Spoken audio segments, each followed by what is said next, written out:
see that there are things that are of greater challenges than the perception from outside. And so you take in those issues as well and move on. Move on in the direction to help the country. Get it moving in the direction that will be valuable, will be useful to the people. Thank you. Has that been the most surprising thing for you? The fact that you have found things that, like you said, before you walked into the office, there were things that you thought looking from a different glance, but now that you're in the office, you're seeing things that have surprised you a lot more than you thought. And does that then explain some of the...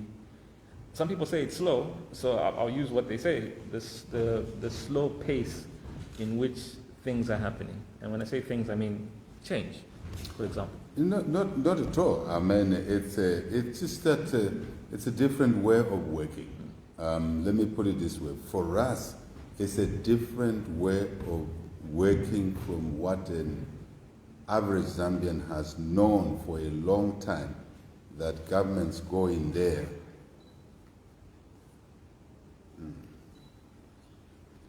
governments go in there, leaderships go in there and do run public affairs in the way they want, when they want to do certain things. We bring a different approach to public affairs management, bring an approach which may actually appear unusual. What do I mean? In the sense that we want to remain methodical, we want to remain organized, and sometimes it's viewed differently because citizens have been used to a lot of haphazardness, a lot of quick fixes, because we're looking at creating a base, a framework for solutions that will work for the people, not just in the short term, but in the medium term, in the longer term, and more importantly, even when we've left office. So that the value that we create now, we're creating, may not be seen by some people, but they'll see that value soon. Because some people see what they see through the eye. But we can see more than a human being is designed to see more than what the eye sees. It's a visioning part. It is an extrapolation part. It is the part that requires one to drive a country in a way, particularly a country, with a lot of stakeholders, shareholders, if you want to call them citizens, that have different needs, that have different challenges. So as a leader of a country with that diversity of needs and expectations, you want to bring all of those into the frame and manage the country, taking into account that you are managing for a broader base and the diversity that is there. And we're determined to do that, and sooner or later Zambians will see it in that way. But look, maybe it's important to step aside a little bit and simply say to the people of Zambia, we thank them for their enduring support. We thank them for delivering an election under very difficult circumstances, under most difficult of circumstances, I must say. And the people of Zambia were able to deliver a democratic change of government. And we must find a minute to express our appreciation to the people of Zambia for doing that. It is very, very important that we do that, and I'm doing that to the people of Zambia once again, as I've done before. We really appreciate what they did, placing us into this rare, I wouldn't say opposition, but opportunity to serve them and to serve them better. I think it's important for us to, before you round me around and knock me around, is to express that to the people of Zambia. And we want to say to them, we'll not let you down. We're doing things differently, but you will see a more straighter line from where you sit very soon. In fact, when we get into the detail of the conversation, I'm sure we'll see the basic things that we've already been able to do within under 1 month and 3 weeks.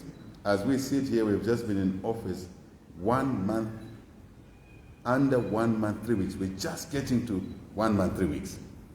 But for many, it looks like 6 months is 1 year. It's just 1 month, 3 weeks. And if you see the things we've been able to do to try and bring order, to try and rein in on,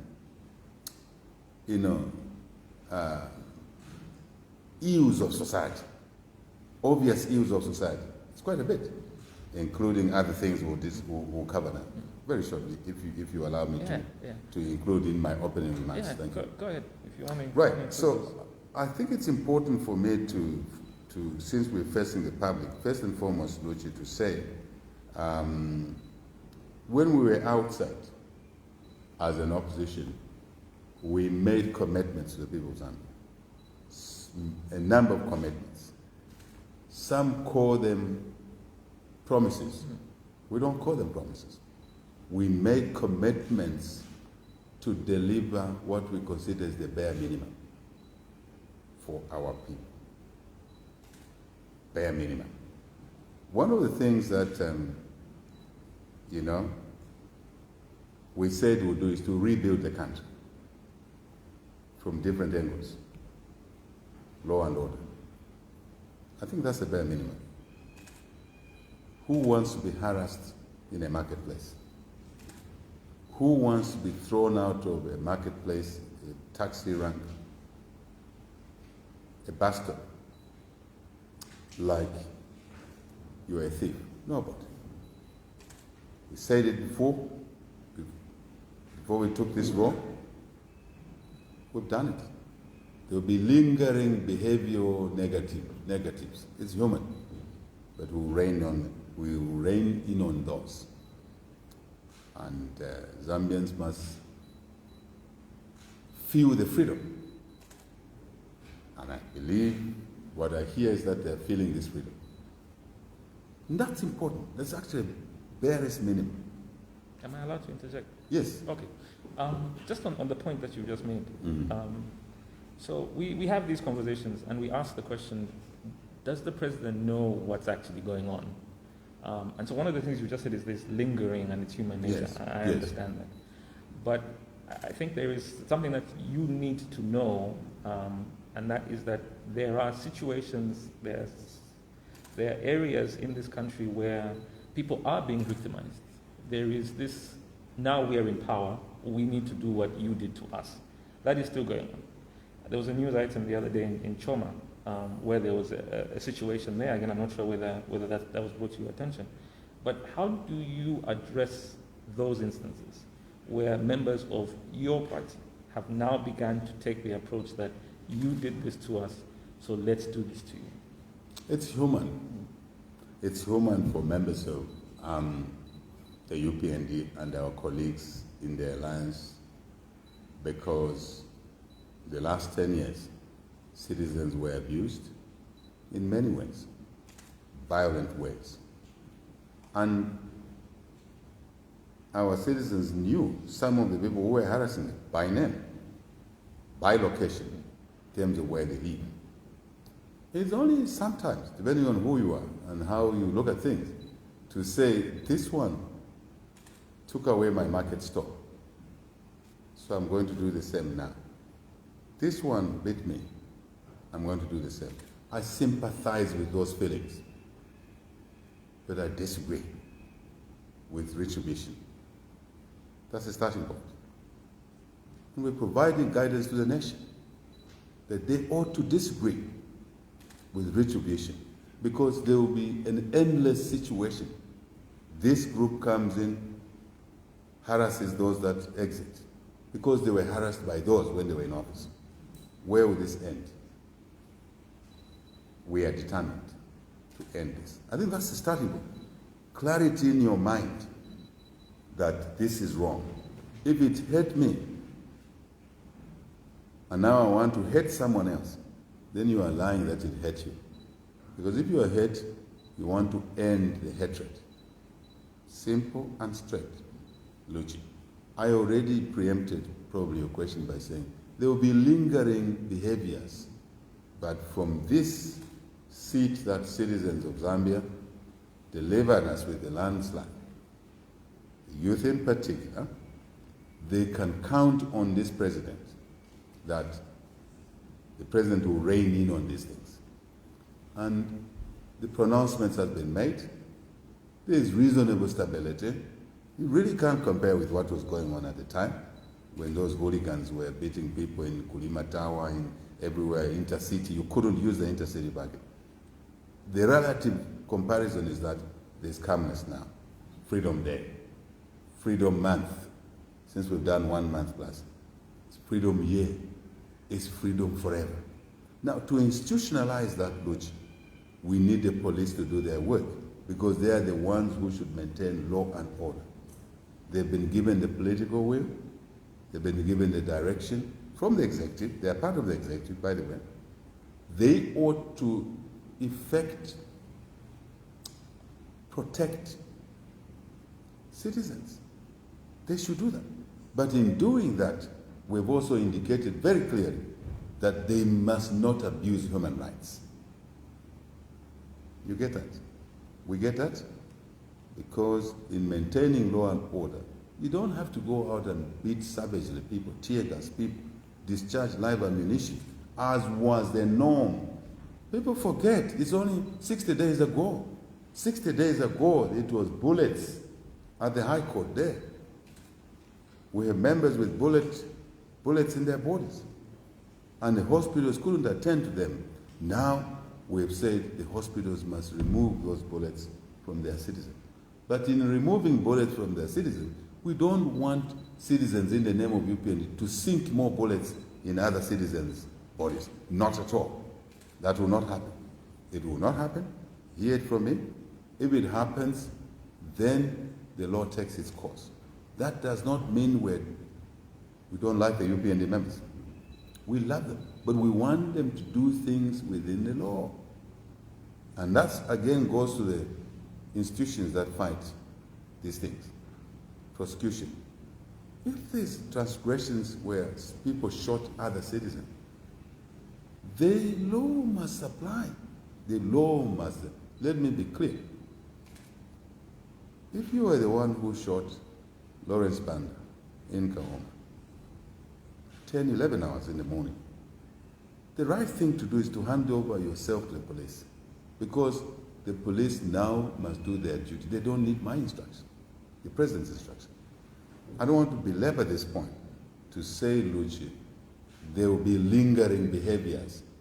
10 years of bad behavior, 10 years of hooliganism cannot be healed in 1 month and 3 weeks. It will take a bit of time, but every time it rears its ugly head, it will be dealt with within the law, with respect for human rights, liberties, and freedoms. I think that is the way we should approach this thing. And we shouldn't be singing songs, oh no, there was an instance in Choma. There will be instances in Lusaka right here. And there was a High Court. But we will rein in on those. But we will rein in on those issues. I think that's important thing. Clarity, law and order must apply, and law recognizes no political party. That's what our friends failed to do. Lochi, that's the leadership we are providing. That alone, to many people, once you have your freedoms, you can now trade as a woman, as a widow. You can hire a truck to move the tomatoes you've ordered from a farm in Chisamba to Soweto, and you land in Soweto, and you know there will be no thugs grabbing your tomato boxes and putting a price for you, and you lose money, you go back home, you have lost in that transaction. If any citizen is listening to this conversation and they are aware of such issues, please place a call here on this program and express your experience of these issues, and my team will take note of that. We will call that individual back after the program and make some remedial moves to protect citizens. First call we have is to protect citizens from internal thugs. Of course, external enemies. We all know that. I don't have to waste time on that. Yeah. So I guess I have answered the question. Luchi, just being on this program, being on this program in office one month, 3 weeks, I had a press briefing, I think 2 weeks ago. Now we have this radio program. One of my colleagues, respected colleagues, after the flash went out, media flash went out that I'll be having this radio program, said, no, Mr. President, don't do it. Because the PF and opposition are lining to embarrass you. I said, I'm not here, I'm not working for the PF. Yes, they're citizens, but I'm working for all the citizens, not the PF. And we should not be walking away from our commitment because opposition, Luchi, will say things or to embarrass you. There is no basis for embarrassing anyone. If a person makes a call that is aggressive, that is abusive, it's up to them. And the citizens will judge, the listeners will judge as to whether this call makes sense or it doesn't make sense. But it is part of the commitment. Luchi, I may remind you that I was appearing on your program, Radio Phoenix. Yes. And I said, once we form government, we will change the culture. The president has to speak to the citizens directly. And this is it. I made a commitment, I have fulfilled. And I'm grateful that you've honored it. Thank you, I've honored it. Yes. You are too quiet. You must say it loudly. I think it's you who interviewed. It is me. What did we discuss that time? Let's have a conversation. No, I mean we had many discussions, me and you. On this one? On this particular Appearing. one. Yes, we agreed that if you did win, which you did, which I used to tell you when. Yes, when you win. I exactly. used to tell you when we win. And you said to me, that one of the first things I'm going to do is I'm going to appear on Phoenix, and I'll allow as many people to call in. And I said, here's what this is the truth. This is what I actually said to you. I said to you, I've heard this before from others. Mm-hmm. But what tends to happen is when they do win, you never hear from them again. So, what did I tell you, Rose? I said I'm different. Yes. I said we're cut from a different cloth. And here I am. Without concern of anyone who is planning to call to embarrass, that's their responsibility. I have my responsibility. To who? To the people. So, if you have a pen and paper, you start ticking the things we committed we'll do. This is one you tick, that I have fulfilled it. This is twice in 1 month, 3 weeks. But this is the way, in my view, it should be. How can you be in a public office at this level for 10 years, for 5 years, 10 years, and you don't hear the people directly? Everything can be said. Remember, in this office, there are people around here who think their job is to protect the president from hearing and knowing what people are saying. I'm not one of those presidents. No, not at all. So, tick that box. Okay. Commitment. This is only the beginning or second. But also, what else did we say? Around here, Luchi, we said that the media will not be guarded. The media will be protected. The media will self-regulate, because there was issues around media regulation, restricting the freedom of the media. Media is the fourth estate, and we've lived by our word by getting the media to regulate themselves. Get on with the work, regulate yourselves. We are all waiting. The ball is in your court now, and I'm surprised that the media is reasonably quiet, when for years you could not have this opportunity. Now you have it. So regulate yourselves, be professional, be fair. Facts matter, because you can destroy people who are innocent. I'm a victim of that, which, as you know, the most discriminated, the most arrested, the most abused. And some media organizations ran a campaign against HH. No, HH is a Masonist. I have no idea what Mason means. HH is a whatever. I have no idea. Anything. Isms were thrown at me by the media. Self-regulation means being responsible. And being accountable to yourself, to the people, to the public, by simply being professional.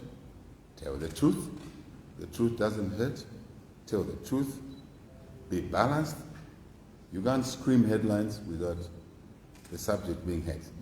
So I think I'm not preaching how you should behave. I'm simply saying responsibility is important.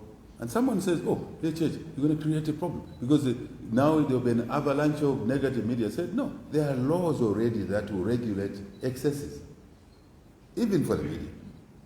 So I think responsibility is what we're talking about. And I wish, Luch, you had played that conversation. I just wished you had played that conversation, and then you would have said, now here we are, based on that conversation. But actually, you are the boss. That's the point. So I just want to, I want to just one thing on this point, and then I want to allow as many people to speak to you.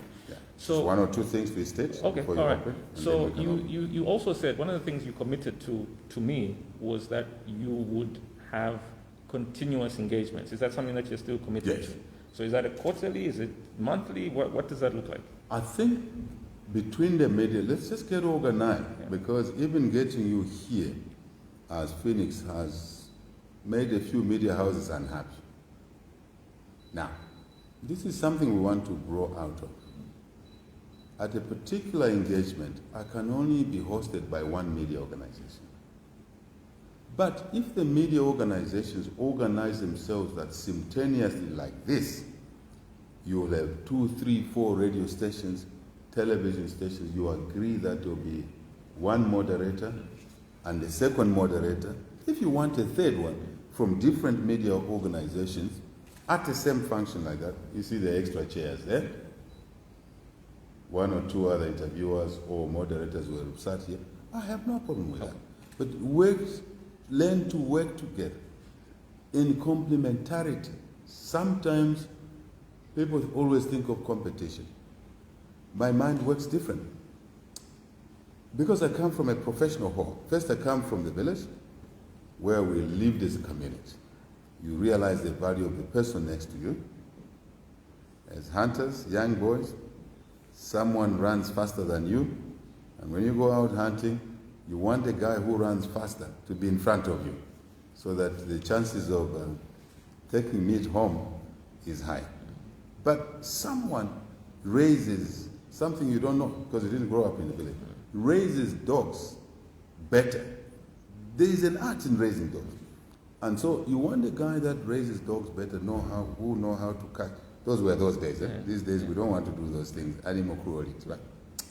But you work with that guy so that, again, you have a chance of having something for the meal. So work as a media, organize yourselves. How do you want this to be done? The team in State House will work with you to actualize the regular engagement by composition of the media, or alternating that this time it's this media house hosting, next time it is another station. So that by this hosting, Luchi, after that you don't get calls that, how come, Luchi, you are favored by HS? Not at all. I didn't organize this. You organize it with our staff here. And that's the way it should be. Regularity, you decide. But let's do it in a fair way. Okay. The president can't be on this program every week, every month. Maybe quarterly.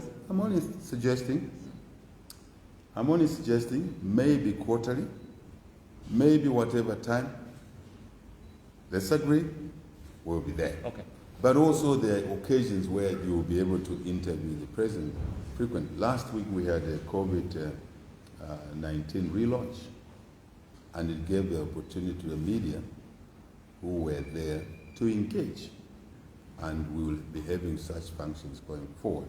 So all I want to say to your colleagues in the media, that they will have their shot, and the public will have their shot. Let me also say something very briefly, that we also want to be able to have a situation if the president, when the president is on the Copperbelt, we can have a media engagement on the Copperbelt, so that the people of the Copperbelt feel much better that we are also open to them. So will be the media in the provinces, in Chipata, Breeze FM, in wherever else, radio Liseli in Mongu, any. So, but let's be organized. Because you are dealing with an organized president, let's be organized ourselves. Then it's easier to do things. Would you allow me to say one or two things? Can I? Because the idea here is that it's an open line Yes. forum with you, and I think let me at least allow the first 3 questions that I have on text. Okay. Yeah. Can I do a deal with you? Okay. Just Let's do a spend deal. 2 minutes. Okay. Just to say a few things. Okay. That will probably contextualize the questioners. Okay. Allow the questioners to raise things that I think are of vital importance. So the deal is 2 minutes. Yes, 2 minutes, 2 Okay. 3 minutes. You see, let me comment on 1 or 2 key issues. Again, driven from our agenda before we form cabinet. Very important, in my view. What are we doing? What did we come to do? What brought us into public office? It's a ticket of change, Luchi. Change meaning what? Change to drive the economy, to reconstruct the economy. That's a flagship. That's a flagship. Reconstructing the economy for what? To reconstruct the economy to create opportunities for our people in an equitable way. Jobs, business, opportunities, to do business. Even just to trade in the market, like I described earlier, freedom to be able to trade in the market. And no one should beat you, because that's your right. And we've talked about that happening. To access health services, to access education, education for all. Again, this is one where some colleagues are saying, HH and you've been overpromised. We did not overpromise. We made no overpromising, no promise. Education for all is a bare minimum. Everybody who has intellect, even those that have parents have no resources, our agenda on the road, our eyes are set there, is that we should give them opportunities to go to school, just like I did. That's not overpromising. But we are also saying that we will be smarter, Luchi, in the sense that in delivering education for all, we will discriminate positively. What do I mean? We will change the system. We are working to change the system. Not we will. We are working to change, because we're in office now. We're working to change the system that even the current bursary system must be improved and loan system must be improved so that the beneficiaries are from families that are stressed, that cannot afford. Not the beneficiaries being HH's children. No, my children must not be in the queue. They must stand aside because HH can take care of them. That leaves space for a child from Ngombe, Chiprukusu, Kashinakashi, Mungomba, Mutomena, Sishekano, and all of those places. That's the point. We must contextualize and understand what we're saying, education for all, indeed is education for all. And when we go to those children who are vulnerable, who are orphans, who are from lower, struggling families, I hate the word lower, struggling families, because no one is lower than another. Inherently we are all equal, but financially, economic circumstances. There, someone will say, how will you deliver that? It's simple. The delivery of which child should get a facility, if there are 10 amongst that category that deserve it, Luchi, the one who is first in the queue is the one with the best results in that category. We've removed those who can afford, their parents can afford. Now we go to those who deserve it. If there's a limitation over time, as we grow the economy, then the first priority will go the brightest. Just hang on a little bit, Luchi, to the brightest child. That's how it was under county. We went for national service, and then there was military, there was production. You could be there for a number of months, the minimum 6 months. You got out of the camp, military camp, like I did, because when your results came, you got a distinction, and the acceptance of UNZA came. With that acceptance came automatically the bursary. Many people didn't know that was a positive discrimination amongst those who deserve a bursary. It's no different until we're able to bring more numbers on board and probably even university education, secondary school. That is not overpromising. Let me move away. I see you want to challenge. This is very hard because I wanted to make a point about this. Yeah, go ahead. Okay, so in 5 years from now, is the idea to have free education from grade 1 going forward, or is it still based off merit, how vulnerable, where you come from? Is that what's the thinking here? I've explained, Luchi, our approach. Let's use the right word. Yeah. Education for all. Okay. That's the right word. So it's not free education. So it's not free education. There's a free component in there. I'm just no, saying. Because people, people are literal. People are very literal. The word if in the campaigns you said free education, and then you flip it and say education for all, the thinking is, he's gone back on his words. No.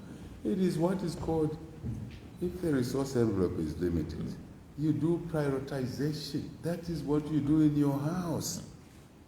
If there's a child who is less talented in the house, you spend a bit more on that child than the one who is talented and is flowing in school, isn't it? It's positive discrimination. Discrimination maybe is a bad word. It is equity. It is fairness on recognition of who needs what. All the children need education. But we remove those that can move on without the state. When I got a government bursary, I want to remind you that at UNZA, there were students sponsored by the mines. There were students sponsored by the parents that time, and the Kaunda. Remember, we respect the Kaunda time, me and others. Even that, what I'm saying was there. What we're saying is not different. So please, let's not be verbose and begin to create issues that don't exist. Those who like to talk that language are the ones who want to say, the UPND and these partners overpromised. The UPND wishes to deliver the barest minimum to society, including education, health, as it were. Let me just finish off this and then we can engage maybe if you wish.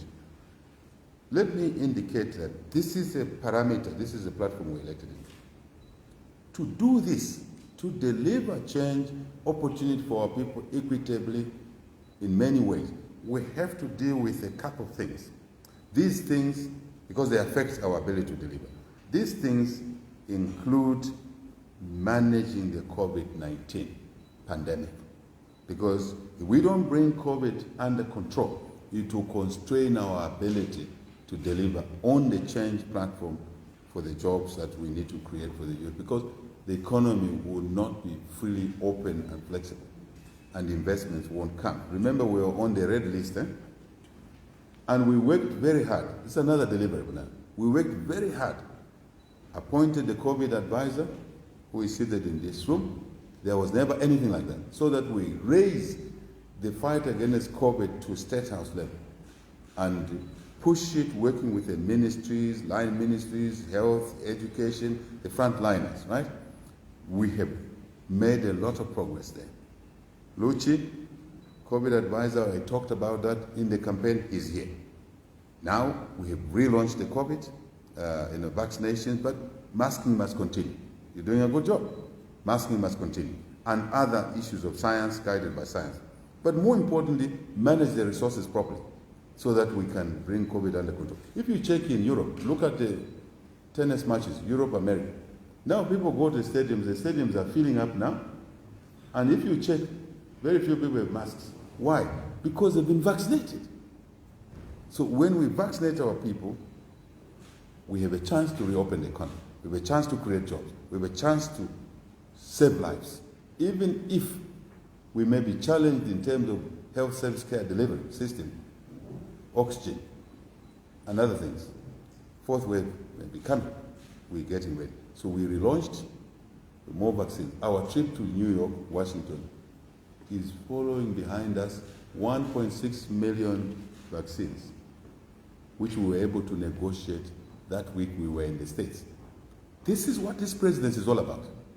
Delivering for the people, saving the lives of the people, then we can have a chance in the economic area. So managing resources is very important. So I encourage people to vaccinate. We are vaccinated, my wife, my children are vaccinated. Please, let's do it. save the person next door to you. Rule of law, we talked about it. Absolute must. And we'll be relentless on this.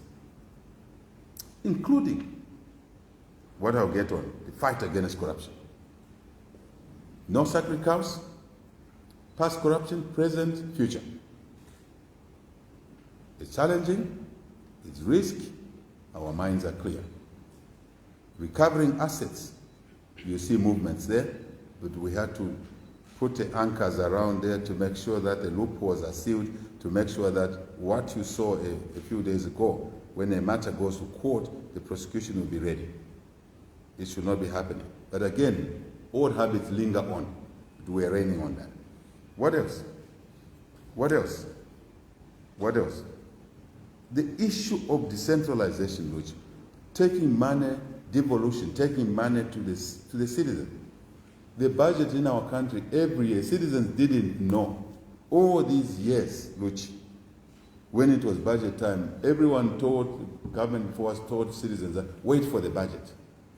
But they knew that in that budget, there were only two items: debt service, public sector emolument. There was really nothing else for citizens. The first budget we're putting in place, we are bringing devolution, decentralization at the center. Moving money from the thieves in the urban centers, the few that are privileged to occupy public office. As you will see when we start asset recovery, huge money, gluttonous behavior. People, one person will take millions of dollars. You will see that. We've been working methodically, and when the results start showing, you'll be very pleased with us. And we learned the lessons of the task force time, where there was little recovery. This time we are focusing on retrieving the money, then allocating it to where it's needed most, including education, health, other areas, youth support, right? Very important. But the youth must know that we have to do these things first in order to create resources. Now we have a budget, you will see first budget of the UPND is 2022. Even what we are doing now, we are doing them outside the budget, because the budget is a PF budget up to December. That's the truth. And citizens need to know that. And this budget will now move some resources gradually upwards to the center, to the local areas away from the center, so that the woman, my loved example, a woman doesn't have to walk 5 kilometers with a bucket of water here, 20 liters, a child at the back, firewood here, 5 kilometers to and from collecting water. Now the decision will be made at the local level. We want a borehole here, but the borehole must be done at the right cost. That's what we're doing. We are also working on ensuring that communities, when they receive the resources, they don't become the new thieves in the village. Accountability. We had a meeting right here with the Auditor General, and the Auditor General will be auditing districts now, where the constituencies are, where the money is going. But the important thing I must have said, we are changing the procurement guidelines. 3 rules. 1, whatever you buy, public sector must be lower cost, right cost. 2, quality must be good, not these cheap roads you are seeing all over. 3, deliver on time. But when we now move the money to the localities, we will also give guidelines on how that money must be used so that it's not wasted, but delivering for the immediate needs, including, my friend, contracts will be given for that devolution-related money to the local suppliers of goods and services. So the youth, I want to address the youth. They are the opportunities. Now in your constituents where you are, you'll have an opportunity to tender for construction of a teacher's house. Right in the constituency. The money will be there, rather than the situation that is there, Luchi, where the contractor to build one classroom, one teacher's house, comes from a school in Chama. The contractor comes from Lusaka. And in the past, that was a party card. You know what I'm talking about. You know it very well. If it wasn't that, it was a foreigner. In Chama kwa Kambombo, wafika muntu, aoneka different. Even understanding the local issues doesn't. But that's how the system works. We're changing all of that. We are in office now, and we're determined to do that. It will put money in the local areas, a lot of money over a 5-year period First time in the history of this country, which we will have a national budget being debated here, alongside we will have a constituents budget in the council chambers being debated for those local priorities: water, health, education, youth fund, women fund, including, happy, Luchi, a scholarship fund at the local level in the constituents, where the brightest child, again from the poorest family, will get a scholarship from a constituents fund. Never done before in the history of this country. This is what we're doing. And Zambians may not be seeing it now, they will see it starting next year, because that's the first budget we are controlling. And I'm just about to close here. The benefits of this are obvious. Local involvement, local procurement, youth opportunity, women opportunity, children opportunity, including where we are going, Lochi. I had a meeting, not here, in the other room yesterday, with the Law Association of Zambia. And the last team, led by the President, Shonga, said, Mr. President, we're so delighted with your devolution decentralization policy. We heard what you're doing. We also don't want to be left out. Can you create a district attorney and take the legal services for the people to the district, so that at the district center there will be, subject to many things and time, a district attorney. The courts must work at the district. People don't have to queue in Lusaka, coming from a different location, following a magistrate, following a high court. All those things must go. It will be a transformation. It will be, and I'm saying it will be, because we've started the first step to allocate the resources. Now, what else would I want to say? Debt. Debt management is very important to us. Very, very important. Because I told you 2 items: choke the budget, debt plus public sector pay. If we leave the debt as the way it was accumulated by our colleagues, we say they were wrong when we were in opposition. We are even convinced more that they were wrong. I don't know what the hell they were doing. Right? Now we're in office, we can't continue the blame game. We are saying we are putting in place a debt management program to rein in on the debt, to release resources from debt service and amortization and take it to the people. That's what we're doing. And there's a lot of great things that we're doing here. And people have talked about, on another matter, Luchi, the issues relating to the pace of making appointments. We're studying things, looking at things, checking. The rot of corruption has touched so many people, involved so many people. You try and move in this direction, you realize, oh, there's a black spot on that one. Move away from them, because you put them in that office soon, they will be the first guys to exit office, because the new corruption will even be tougher than old corruption, because it will be under our eyes. It will not happen where a person is involved in corruption and continues in office, goes to the court with a ministerial car and cadres. It will not happen. I'm saying it will not happen. Now I can be definitive. It will not happen. So we're doing all of those things, assessing. And I said to people last time we were at the press briefing there, Richard, I said, you want to be a permanent secretary in the UPND and the Alliance government, search yourself. Because some of them want to be permanent secretaries to continue doing what those who have gone were doing. Procuring a pen which costing 2 kwacha, 20 kwacha. I asked one procurement officer, I said, come and talk to me. He came home. I said, why are you guys buying pens at 20 kwacha? He said, Mr. President, it's a systemic problem.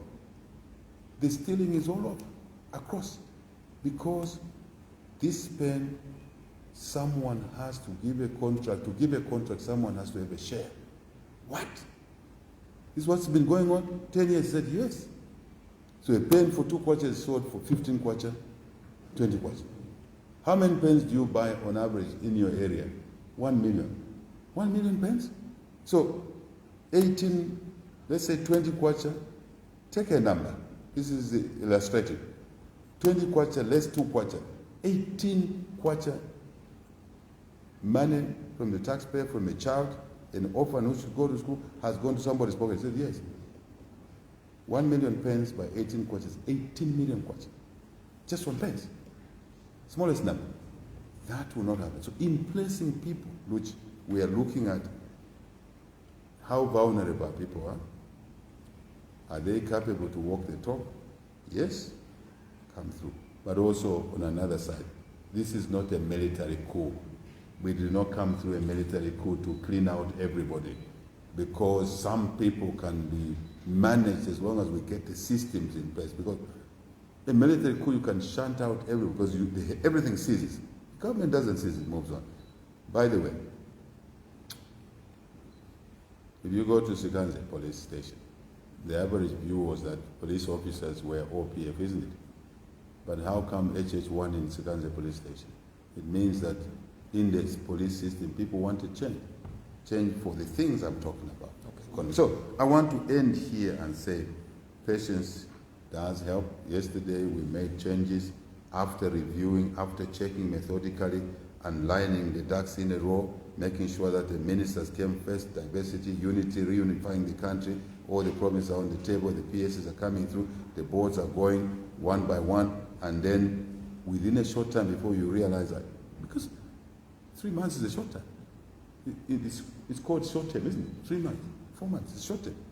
I know a president in another African country, a big African country with 250 million people, who never appointed a minister after they formed government for 6 months. I know. I don't want to mention them. You can do your own research. It is 1 month, 3 weeks. We are on track. I understand the anxiety that people have. I understand. Okay. They are in a hurry. They expect the UPND government to drop the labor changes. We will do that, but we are methodical. We are organized. We want to reduce the mistakes that we're making, but at the same time, making sure that we understand, and people who are being appointed understand the environment. So yesterday we pushed in, ZESCO board is gone. And the next move is no. It is no. Anyone who is logical and clever knows what is happening next. Indian board is gone, Zambia Railways is gone, Zamtel is gone. Today or tomorrow you see more that are going. Now we have put the handles in place. We now understand that that move there will have this impact. But if we don't push the 3 rules of procurement, proper cost benchmarking, no overpricing, right? Deliver, quality, deliver on time. The new people we put in office will do exactly what those who have gone were doing. The bleeding will continue. Zambians being deprived of services will continue. We are reining in on all these variables. That's what you say that, what did you find? I've now told you what we found, and we are determined to do the right thing for the people of Zambia. I think you have been kind enough to me. I have, because you said 2 or 3 minutes, but it can never be 2 or 3 minutes with you. Thank you very much. I just want to put just this point, and then the longer you take, do you not worry that files are being deleted, that things are being done to hide? You don't worry at all? It's possible to do that. Yeah. It's possible to do that. The good news is that if you are buying something, you don't buy it from your left pocket to put it in your right pocket. You will have talked to somebody. You will have dealt with somebody. And what thieving does, Luchi, a thief is a thief. The motivation for a thief is not just need, usage value for what they're stealing. It's also greed. And they steal from somebody. This pen, in sharing 18 kwacha, someone is more greedy than the other. And that's why we know what's going on. We already know what's been going on. Someone is talking. Okay. And part of the framework we're putting is a toll-free number. It is the community itself, Zambian community, who drove change. That's why we got a landslide, didn't like what was happening. So someone else knows. What would you delete? How much can you delete? Okay. So, but it's possible. Yeah. I'm agreeing. I'm admitting, right? Yeah. It is possible. Yeah. But the way we are moving takes into account. It's also possible that there is sabotage happening as well. It's true. Yeah. It is the longer you take. Yeah, but I'm saying to you that it's not long. Okay. I'm just explaining. No, I understand. Okay. Thank you very much. Let's deal with some of the questions that came in. I'll do 3 questions that came in via the text. And then I'll take calls as well. So let me begin first of all with Mr. Sweden Angala. He sent this yesterday. He says, in the health sector, one of the biggest challenges we have had is dialysis for kidney failure patients. Oftentimes, consumables for dialysis have run out, leading to kidney patients skipping days, sometimes weeks to dialyze. And in the last months, especially this year, many lives have been lost due to a lack of dialysis. Further, there are a few dialysis units around the country, namely Livingston, Lusaka, Mansa, Kasama, Chipata, and Dola, yet these machines cost less than the price of a brand new VX. Are there any plans to expand these centers to every district hospital in Zambia and also make sure that consumables do not run out where we have renal centers? So that's question one, that's from Sweden. Question two comes from somebody who wants to find out about NAPSA. And he says, please intervene with our NAPSA contribution so that we can invest in farming now for our children. It is alleged on social media that NAPSA money was being used by the previous government to buy vehicles. And just to follow up on that point is you've made promises around NAPSA reforms. Are those promises will they still be kept? And then the last question on the text, I know I've added quite a few, but no problem. Is there a platform put in place where profiles of women resumes can be, this is CVs essentially, can be sent for possible consideration on various appointments? I ask because women don't meet in bars for linkages and they don't lobby. I ask because we are seeing a male-dominated arrangement. This is from Miriam Sabi. So do you want to quickly tackle those three, yes, and then I can go to the phone now in responding because I think we've laid the ground. Yeah. Let me start with the bottom. Last in, first out. Yeah. Last in, first out. A principle in accounting, right? One of the principles. Yes, women should send in their resumes, but it's debatable to say that women are being left out, Luigi. But let me say that, yes, we should create a platform. My team is listening. They've taken note. Is there a number that person has given? There is a number. I can quickly find it. So if you forward the number to my team, we will reach out to that individual after the program. After the program, different culture, different way of doing things. So, and people should not fear. Let me appeal to citizens. Don't fear to call. Don't fear to give your number. I know in the past you'll be victimized. Going forward under this administration, your number will help us to reach you out and to see if we can follow up for solutions, for remedies, possible remedies. Okay. So no fear of retribution. Already the rule of law and order we talked about will protect citizens. Okay. And this UPND government and this alliance partners and citizens, because it's a partnership with the citizens. I mean, delivering the win we deliver, you have to be in partnership with citizens. Otherwise, it wouldn't have happened. We will not have retribution as part of the culture. So women, yes, are welcome, and but I have a different opinion when you say women don't meet in the bars to lobby. Women lobby. Women use our wives, fellow women to lobby heavily, and we do bend to the lobbying. So it's a light moment. But I'm saying this government will not discriminate against women. You will see a lot more population of roles, responsibilities coming through for women. Okay. But it's also true that the women have not been left out. For the first time, we've done certain things that have never happened in the history of this country. The first woman Speaker of the National Assembly. There are three arms of government. One is the executive led by ourselves, this fellow speaking. The second is judiciary, Chief Justice, we haven't decided. The third is Parliament, National Assembly, Parliament, legislature is led by the woman, first ever time. The second deputy speaker is a woman. Very important. Labor minister is a woman. I'm doing something here. Labor minister is a woman. Health minister is a woman. Information minister, information and media is a woman. Several women have come through. Maybe we haven't pronounced it properly.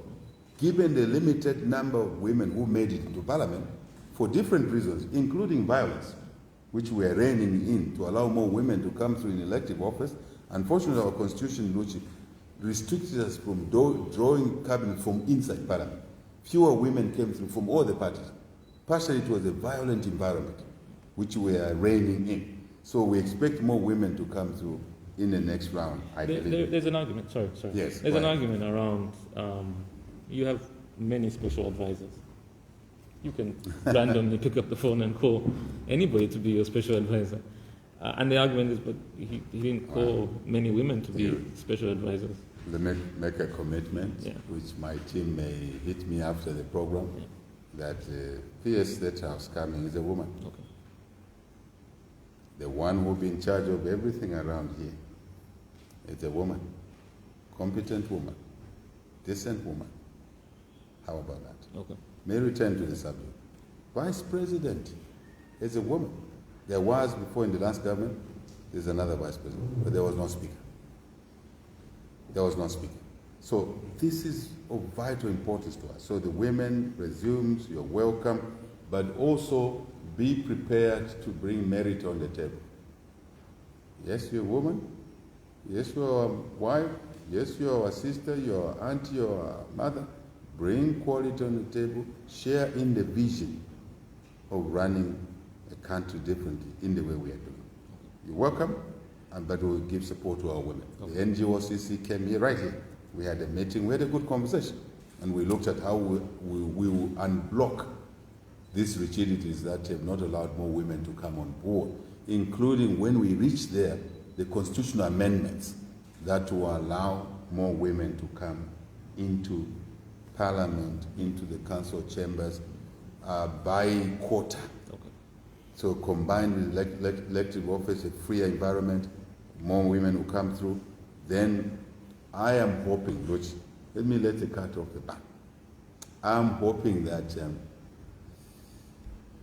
you've already committed. You've already committed. You can't go back to it. I'm hoping that when the constitutional amendment comes, we will convince the majority of Zambians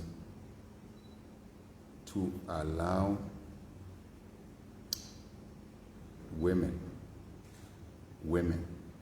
institutionalized, to have a decent quota at various levels of decision making. If we can make it legal, even if we may not put it in the Constitution, but the Constitution will indicate so that the secondary legislation, subsidiary legislation, which is, I think, where certain things must sit, would then come through, but driven by constitutional indication, it will be a good thing.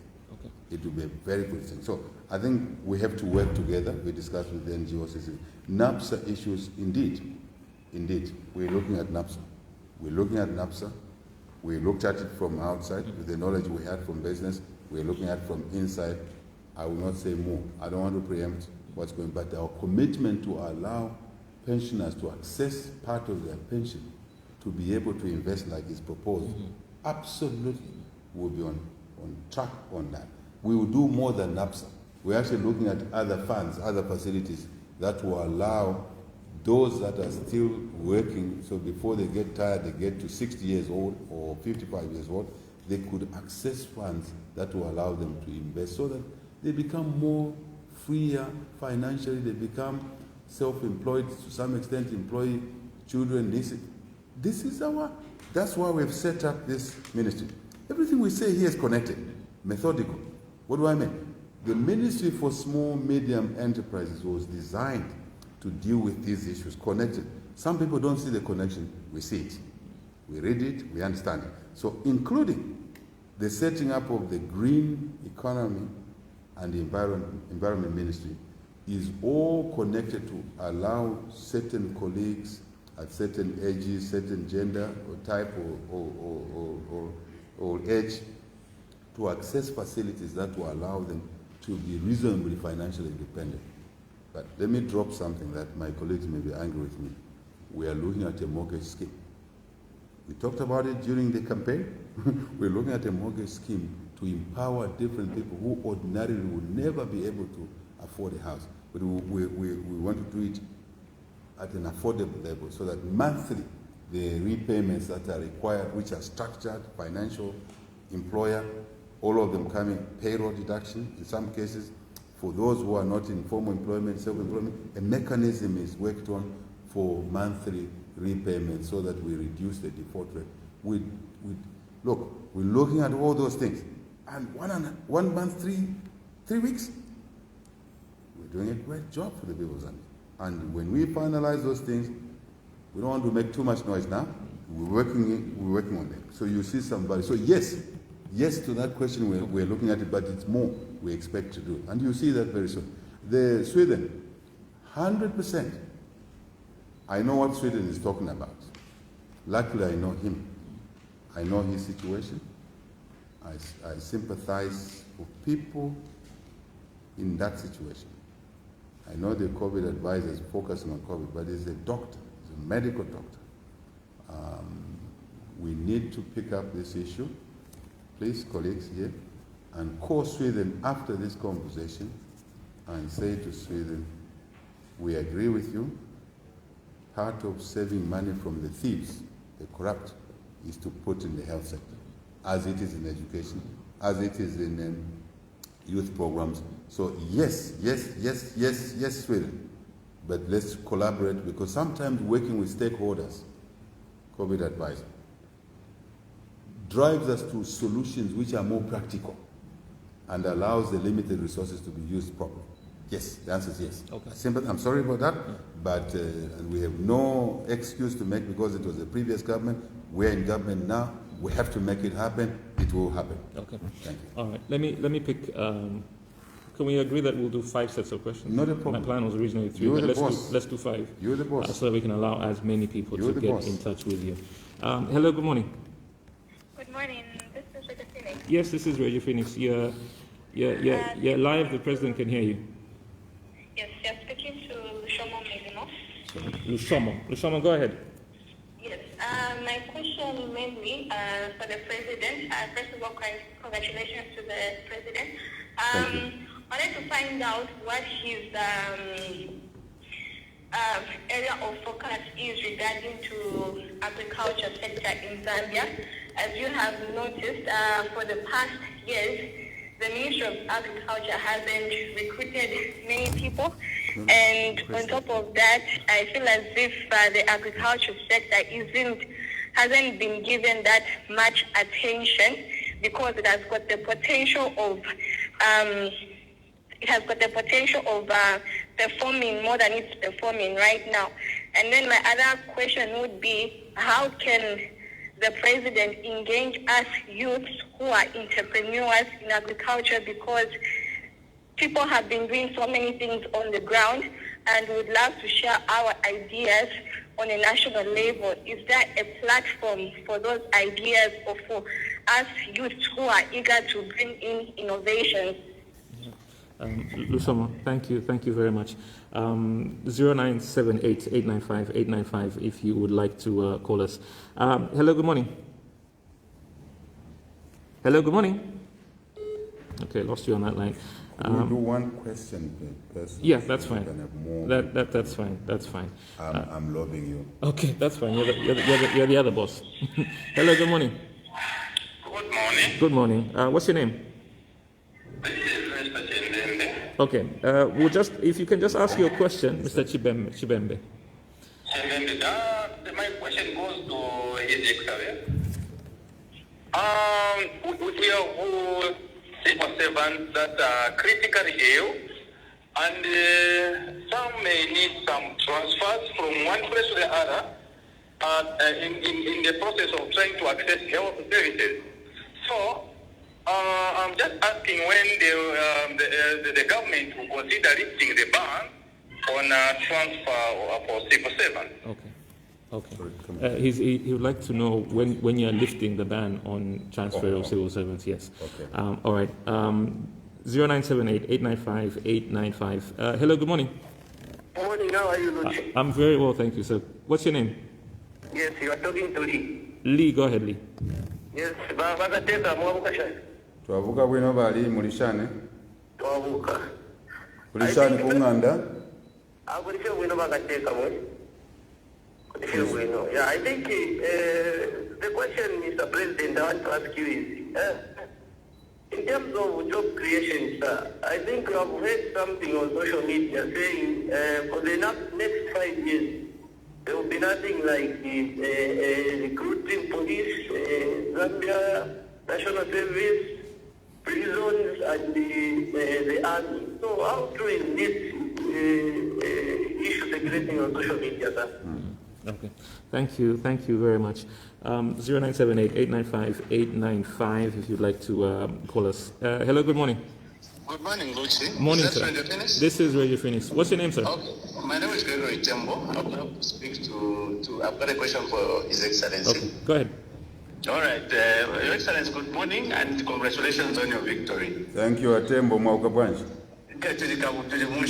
President. My question revolves around infrastructure projects. As you may, we've been hearing you from the time you were sworn in that you've been insisting that government projects will have to be undertaken at reasonable cost, like the competitive cost within time, and also with a prescribed quality as set out in the contractual documents.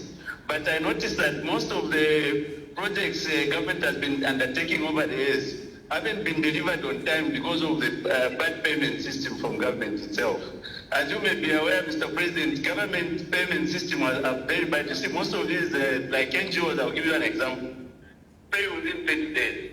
But governments will have an invoice that will be pending for 2 years sometimes. So the planning system and the payments also affect the delivery of most of these projects. Now my question is, what are you trying to do to make sure that you deal with these predicament payments in order to ensure that projects are delivered on time? Thank you, sir. Yeah, thank you very much. All right, one last call, and then I'll let you respond. And then, so 0978-895-895. Hello, good morning. Hello? Good morning, sir. You're live on radio with the president. What's your name? Yes, this is Pumba Timothy, calling from Timothy. Timothy. Yes, go ahead, Timothy. Yes, I would like just to congratulate our president, and I would like just him to confirm if what I wrote to him, the letter it reached him, Pumba Timothy. And the other thing is that, it is the youth who really were annoyed during the PF review, and hence they voted for you. Now, I would like just to confirm if my letter, which I wrote to him, because there have been no response, and there has been do you want to tell us what the details of the letter were? It's okay. It's okay? It's okay. Okay. I think the important thing... No. Okay, no. Okay, all Ask right. him to hold on. Okay, just hold on. But Timothy, be happy, man. I was in Maninga, then I was transferred to the letter which I wrote. Now I don't want to disclose it to the public. Okay, no, it's fine. It's fine. Give us your number so that my team will reach you. We will not divulge into the letter because that's private matter, but we'll get your number. Then my team will reach you out. I can take down the number. Okay. Yeah. Go ahead. No. Just give us your number. Give us your number. Is it the one? Does it end with 183? Yes, please. Okay. All right. No. If it ends with 183, I'll be able to retrieve it. I know that there's a lot of fraud going on, and I don't want people to accuse anybody of having helped out. Okay, so you've got 5 questions. I've got them. Yeah, go ahead, sir. Thank you very much. First of all, Timothy Mwane, we appreciate your message of congratulations. You delivered this government, and it's your government. It will work for you. Determined to work for the people of Zambia, wherever you are. Now, the letter you've written to us will make a follow-up. I think we'll get your number, and I think it's important to maintain the confidentiality and privacy, so we don't have him to divulge into what the letter is. So my team will make a follow-up, and I think Mumba Timothy will confirm thereafter. So that's for him. Henry Tembo infrastructure projects, the right cost, quality delivery on time, as the UPND policy framework is, so we can save money for the country to do other things. But he says this has been affected by the poor payment system. I think he means late payments. Now, first we will maintain our policy of being prudent, spending public money prudently. That is not negotiable. Not negotiable at all, because we know the value of it. Every Zambian knows the value of it. Too much money was being stolen in the infrastructure. If you look at our debt pile, most of that debt pile is connected to infrastructure. Borrowed money, expensive money, placed it in roads, infrastructure, then the money was stolen from there. So we will not allow that to happen. You can bet. Someone will sneak that, they will continue, as I said, old habits linger on, but you won't do it twice. You may do it once, you will not do it twice. As I said, we will make bad behavior of this nature painful so that society can do the right things. But once we reform this, we agree that delayed payments, but once we reform, we agree that the projects are done at the right price. It means it will reduce the cost. Let me give you one example. I love that example. Lusaka-Ndola Highway was booked to be done at $1.2 billion when it should cost less than $300 million, around $300 million. So it means $900 million was going to go out. When you book such a project, very high quality, you are setting yourself to failure to pay. Because you can't pay. It's just not correct. The amounts are too huge. They don't reflect the length of the road, 340 kilometers thereabout. The quality that you put in there, you are setting yourself for failure. And if you're a subcontractor on such a road, Luchi, by Henry Temple, structurally, you will not be paid on time because you have overpriced. So we're going to deal with that. So when we now price at the right level and you deliver quality and you finish on time, you will be paid. That answers the question. You will be paid. And if you are not paid because there's one or two issues, you will be engaged. You don't have to be in the queue for 2 years and no one speaks to you. We'll have a live contract management arrangement. It will happen. Just be patient. Thank you. Next is Lee, job creation, next 5 years, no recruitment, headed from social media. Not true.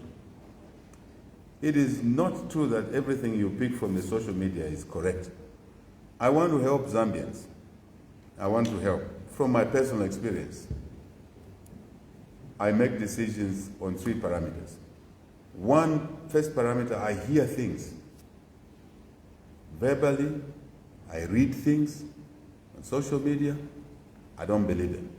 Then I move to the next category, which is facts.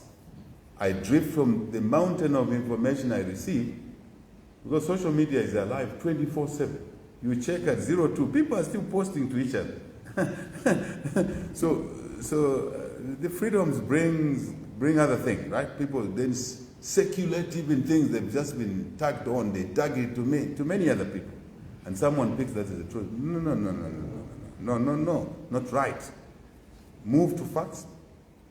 Then, based on facts, category 3, you can make a decision, or you can now take a position that this is a true position. So, hear things, don't believe them. Find the facts, number 2. 3, make a decision.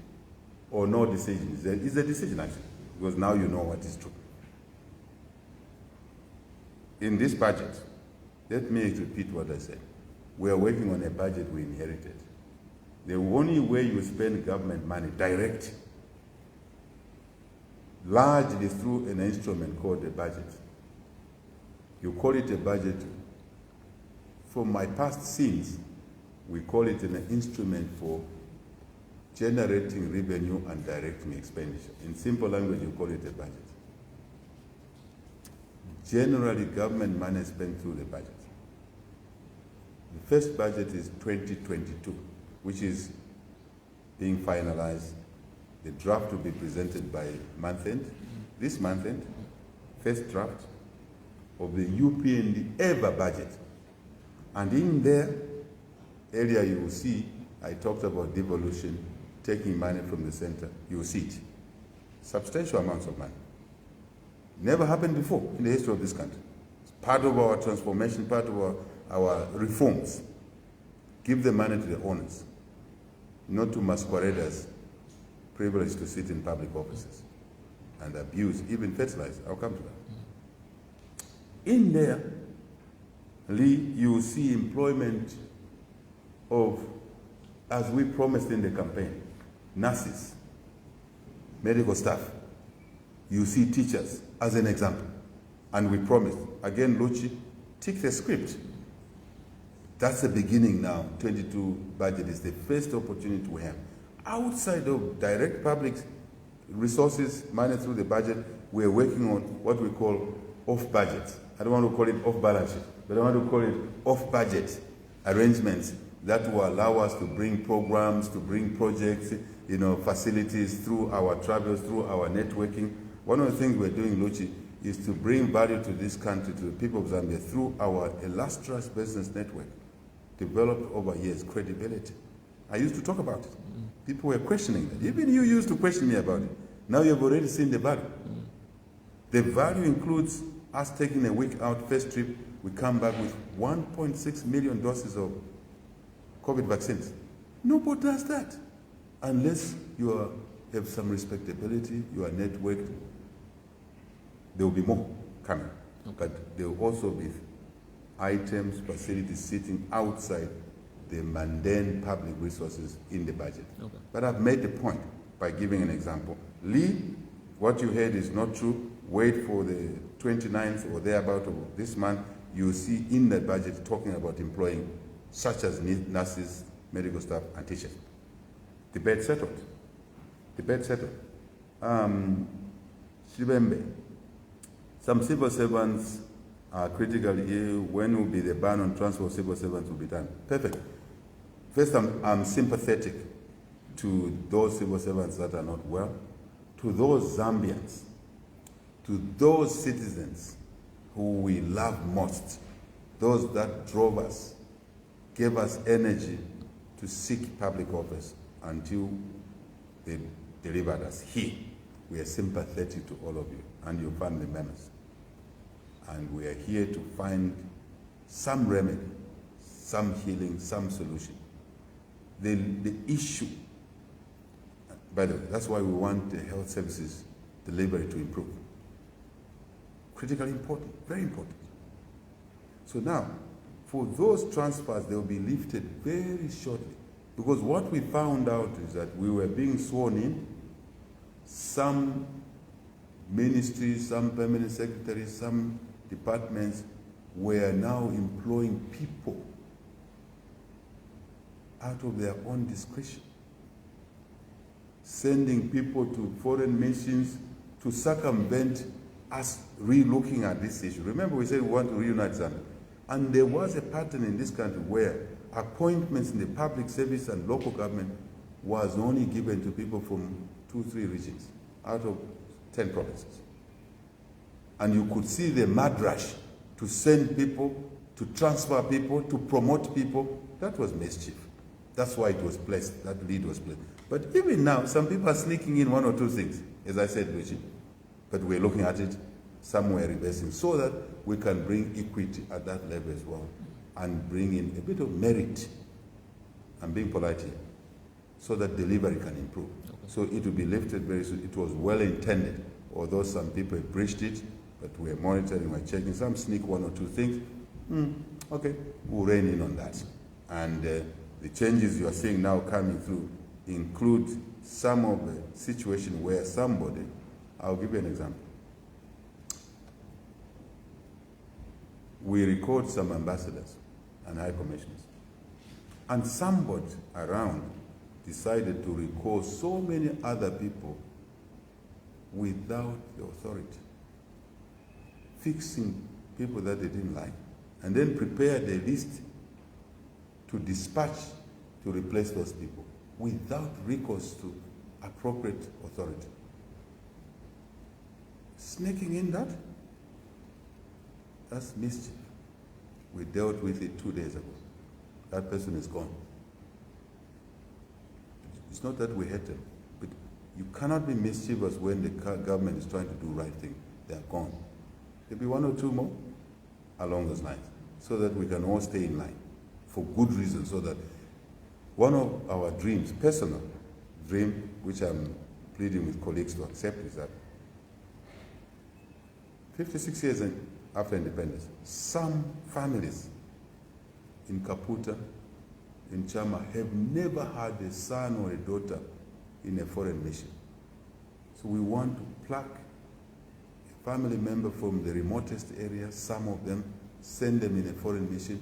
They've qualified, they've gone to school, but they have no connection in the government, because the government that was there was based on nepotism, paternalistic behavior, but they don't have to know anybody, as long as, again, through this devolution, we'll get to know talent from the local areas across the country. I'm determined, we're determined to bring such a child, male or female, and they go into an embassy, get a training, of course, diplomatic training. You know, we have a diplomatic training school in this country, in Lusaka, deeper there, they get a training.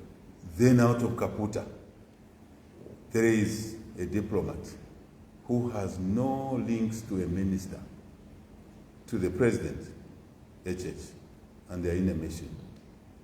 That is satisfaction for me. That is equity for me. That is recognizing all Zambians for me. Now, why should someone now push their friends and relatives behind the scenes? That's why we placed that ban, but it will be lifted very soon, for good reasons. Yeah. Thank you, Hichilema. The Lushomo, congrats to HH, thank you very much. Thank you to you for voting and to others. This is me saying to Lushomo now, agriculture sector needs more support. Indeed, agreed. Chaos in there. Chaos in there, where fertilizer FISIP meant for farmers was going to a cooperative set up by people in the system who are abusing the system, and the fertilizer never reaches the farmers, the fertilizer is sold. That's what we're grappling with now. Right now, that's what we're grappling with, getting a handle. And so when people say there's slowness, I can understand. They are not aware of the things inside that we're trying to clean up. Not trying, that we want to clean up, we are going to clean up. Very committed, very determined, Luchi. So that we can, if fertilizer is meant for a farmer, it must go to the farmer. It must not go to a district agricultural officer through a fictitious cooperative. No. I have answered the question. We want to do more Lushomo in agriculture, value addition. We want to export more to Congo, more meleme. Congo has business for us. We've not been exploiting it. We will exploit it. We've already started. When we were in New York, I met the president of Congo, President Tshisekedi. We talked about trade. We talked about investment. We talked about managing our joint borders, a long border, and that bullets from one border post, Zambian side to the Congolese, or Congolese to Zambia is not what we want. We are aware of the border issues. We agreed with my brother, President Tshisekedi, that we'll deal with those issues, but more so, we want to improve the trade and investment between the two countries. Again, in line with our mandate, economic reconstruction for jobs, for business. And when is it? I said I'll be the chief salesman, Luchi, when we were campaigning. You were laughing at me. I am the chief salesman. That's why I met with President Tshisekedi in New York to talk about how we can sell more Zambian goods and services. And clearly, we have not been exploiting that opportunity. We've been sleeping on duty. Kule shipula panchito. Awe. Thank you. Sorry, Lushomo, there's a question, the second question that you had, sorry. It's just engagement with the youth. Yes. Fantastic. Yeah. I think Lushomo has a point. Let's take note of that. Let's take note of that. We have the Minister of Youth and Sport, and we want to engage Lushomo a little bit, and whoever else. I hope, Lushomo, you have a few colleagues that you work with as the youth, but we are here for the youth. They put us in office. They defied the ethnic smell, the negativity of the campaign, which was, again, demonizing a citizen like me and others for a decision I did not make. Right? To be born in a particular place is a crime you must go to jail for. Not in this country. So but that's a sidetrack. The youth are very important. Youth engagement is very important.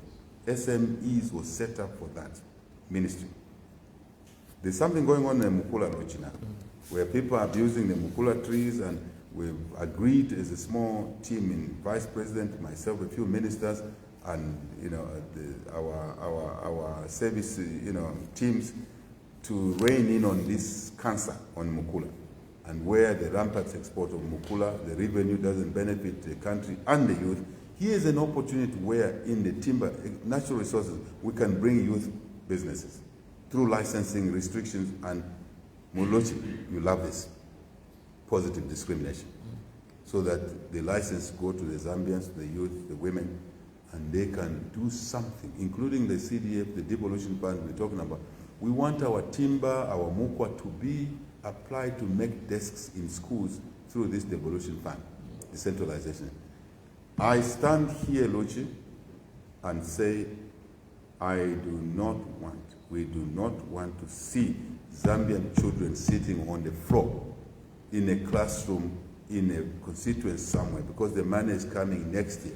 Part of that money will be to buy desks for every child in school, and will be monitoring. The fish eagle's eyes will be on you to check why should that child be sitting on the floor when the money has gone, to ensure that every child will sit on a desk, as I did, as you did. So now, there is the youth opportunity there, Lucio, to learn carpentry, welding. The welders that are already there, we want to buy from them. We will buy from them. The constituency should buy from the local youth who are carpenters, who are welders, to fix window frames, door frames. I used to say that in the campaigns as an opposition. I'm glad to announce that we are going to actualize that. Tick the script. Be your own judge. Tick the script. That now what we said in the campaign, it will happen now. And we are putting the instrument to allow the youth of this country, be organized. Don't be the new thugs in town. Be organized, cooperative, set up business, including the decision we made to issue mining licenses to Zambians and the youth, so that they can begin to mine. We give them the support, legal mining, legal, not illegal, legal mining, and then give them the technical support so that they don't die in the mining activity. Give them the market. Surprise, surprise. No, it's ordinary for us. People say it's over-promising. What is that supposed to mean? It's doing the bare minimum. And we are doing it. The Minister of Mines has already announced that youth set up cooperatives. We give you the license. We're reviewing the licensing arrangements in the Ministry of Mines. A lot of scams around there. We've had the minister and the team sitting here. When was that? A week or so ago. Unknown to you Zambians, we're already engaging to effect those opportunities for the youth to get a license. But it doesn't end there. Technical support, proper mining methods, safe mining methods. 2, financing. 3, markets. More so, value addition. Look at manganese. I love this subject. Manganese we're mining now. The rock manganese is about $100 per ton. But when we do just semi-processing, and we create that capacity, which we're working on already, we're talking with the Minister of Mines and his team already. This state house is a delivery machine. That's what it is, nothing else. To say we can put a processor in Mansa there, where small mines were given to the youth licenses and mining properly, they can take their rocks there, manganese rock, and process, a tolling fee, it may be called, a bit of value sharing, we can achieve more than $1,000 per ton. Okay. That is tremendous. We don't want to make noise. We made enough noises when we were in opposition. Now is to act. Okay. We have already engaged. So, Lushomo, the contacts with the youth must be structured as well. We have a ministry, we have SMEs, we have green economy and environment, we have, even the youth who wanted to replace others in collecting revenues from markets. You don't have to do that. Don't spoil your dish. I said it already. Take these opportunities, but be organized as youth. Opportunities are abound.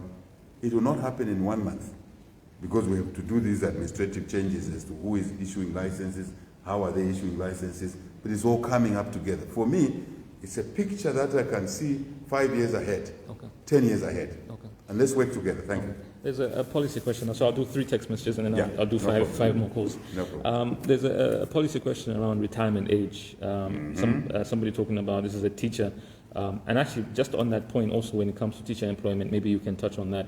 But the retirement age, he's talking about reversing the retirement age reversing it from the 60 to 65 to 50 to 55. Right. Reversing it from what it currently is to 50 to 55. Okay. There's a question as well around land use. Ownership of land needs to be reviewed. Why do a select few have rights to ownership of large chunks of land?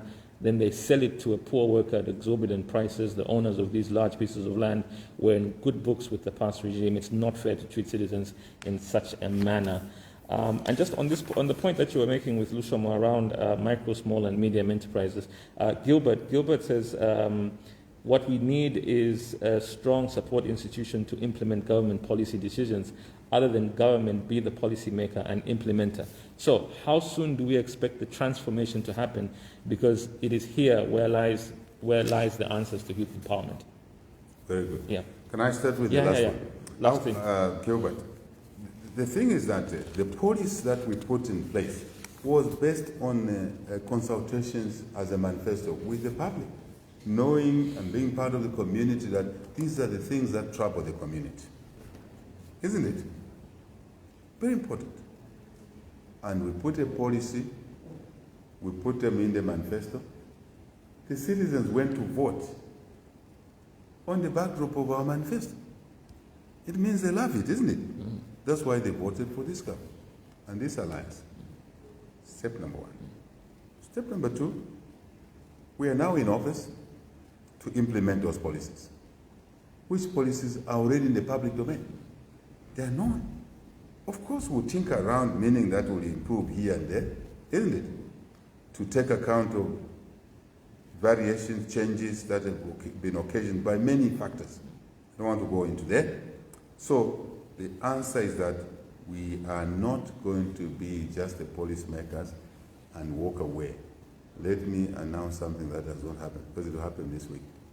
In this State House, doing things differently, this week we are appointing a presidential advisor whose only job is to ensure compliance with policies. This week.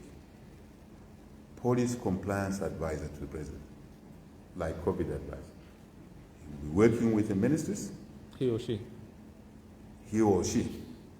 That person, let's put it. That person will be working with the ministries, with local government, as we push money in local government devolution to follow through that the water is available for our women, our families, closer to their homes. Right? The green energy is available, for example, off-grid, solar, for water pumping, for lighting, so that a child in the village,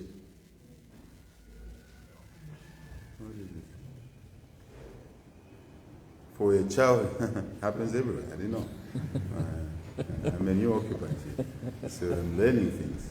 So that child in the village,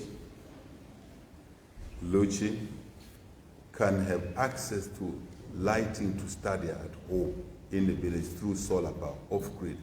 We want to make solar, we're working on making solar reasonably affordable and put schemes that will assess it. It's very important that those things are followed through. And the partnership in terms of implementation, it's not government alone. It's to work with families, to work with the youth. I've already talked about youth companies, isn't it? To work with them, to help them to know the opportunities that are there, and they must uptake these opportunities, isn't it? Yeah. And I think if when we put a policy compliance advisor here to the president, his job, her job will be simply every day to follow through so that such an issue like Gilbert says is followed up. Okay. And I think that is straightforward. There's no brain at all. Okay. It's an but in partnership with the community, with the cooperatives, with companies, with the individual entrepreneurs, all over. Because the benefits are the ones, they must trickle to those people. So there was an issue on ownership of land. Yes. I agree. Can I simply answer this comment by saying I 100% agree with what the colleague has said here on ownership of land. We need land to be available to people of Zambia. During the campaign, we were saying land will be part of what we'll use as equity for Zambians to bring to the table in a joint venture if they can't work it on their own. But there's a misnomer here, Lucy. Perception that young people cannot be successful farmers. They can be. Let me abuse my children. My children are ranchers. They're young. We taught them the art. They are ranchers in their own right. They sell steers to me. Their dad. I pay them. They can actually pay their own school fees where they are now. Back to the subject I had. Why should they queue for a bursary? They can pay their own school fees. Because it's a culture we were brought up with, and I'm a beneficiary of that culture. Maybe that's why I'm a rancher. At birth, your parents give you a heifer, a female animal. If you know how to nurse it, it works for you. So young people should consider taking farming as a business, and we should support them. And I'm saying that land is essential to be a farmer, depending on where you are. The culture you were brought up in. You can be a rancher, you can keep goats, you can keep sheep, you can keep pigs, you can keep chicken. You can also start farming fish. If you are from Lopula, the water bodies allow you to do that. Western Province, the water bodies allow you to do that. You can farm fish successfully. Today is not the day for me to go deeper into that subject. Okay. But I'm only stating that land is crucial. Okay. And there will be... In our early economics 110, Luchi, one of the things we used to learn was that, what are the three factors of production? I'm asking you. You don't have to be an economics student. Capital. 1. 2, labor. 3, land.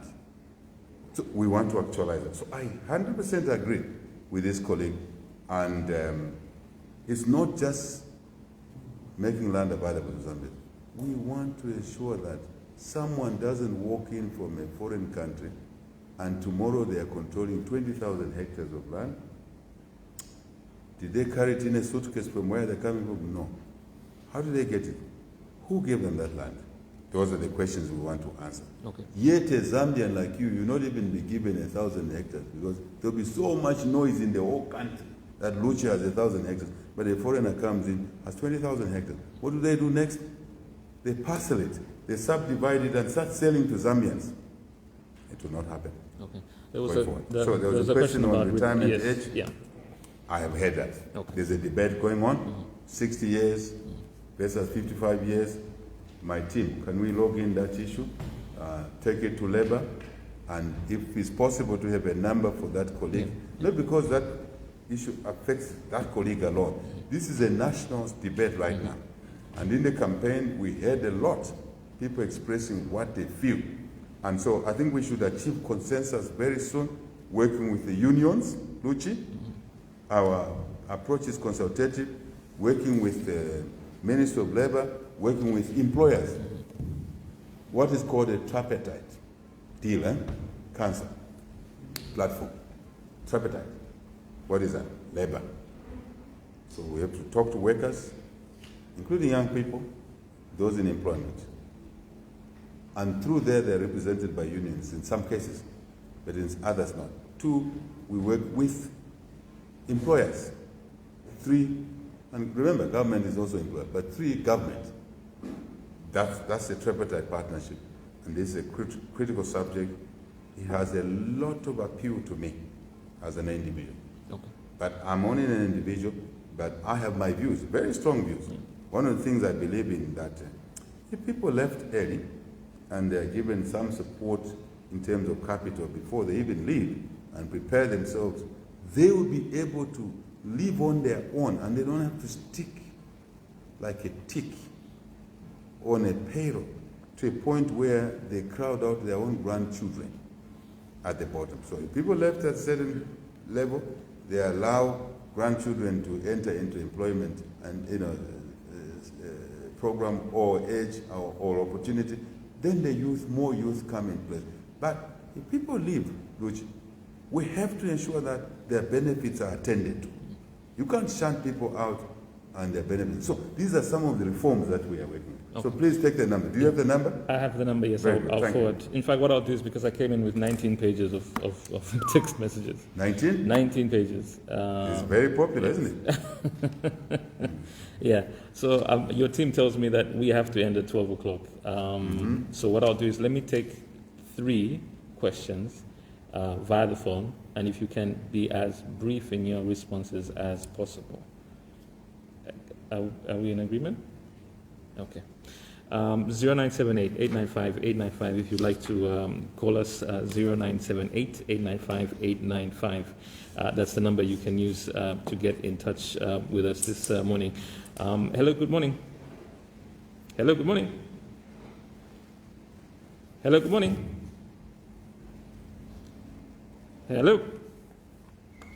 Hello, good morning. Yes, good morning. Good morning, sir. What's your name? This is Victor calling you from Cincinnati. Sorry, your name again? This is Victor calling you from Cincinnati. Victor, go ahead. Yes, I just want to ask the president. Hello? Yeah, we can hear you, Victor. Go ahead with your question. Go ahead. Yes, I just want to ask the president about the coronavirus. Like us who are in the rural areas, yes? I just want to know more about the president, what he's thinking about us who are in the rural areas. Because we are not vaccinated and it's far from here to the... What I wanted to ask the president, what he's thinking about it. Okay, all right. Thank you, Victor. Thank you very much. Thank you so much. Hello, good morning. Hello, good morning. Hello? Okay, nobody on that line. 0978-895-895 if you would like to call. That's the number you can use this morning. Hello, good morning. Hello? Okay, nobody on that line again. There's somebody asked a question about small-scale farmers, Mr. President, something that you can deal with in terms of inputs for many of these small-scale farmers. There seems to be a complaint that they're not able to access funding. So I'm hoping that that's something that you can take note and you can you can deal with. Hello, good morning. Hello, good morning. Okay, we seem to have a little challenge going on here. So let me go back to the phone, to the text message, so that I can deal with some of these. Fertilizer distribution under the Farmer Support Program. Southern, Western, and Northwestern provinces are on e-voucher systems of fertilizer distribution. This means giving a farmer a voucher token system for fertilizer. The voucher has a value. Last year it was 2,000. It meant that in these provinces, each farmer got a maximum of 3 fertilizer bags. In other provinces, which were not on e-voucher, they were given 9 fertilizer bags, as well as other seeds such as soya beans or groundnuts. These provinces were perceived to be PF supporters. If the New Dawn government does not quickly check this discrepancy, it will be repeated this year. That's a question from somebody. Do you want to quickly respond to those so that you don't... Yeah, I'll be very quick, Luchi. The thing is that they start with the fertilizer sport. The colleague is spot on.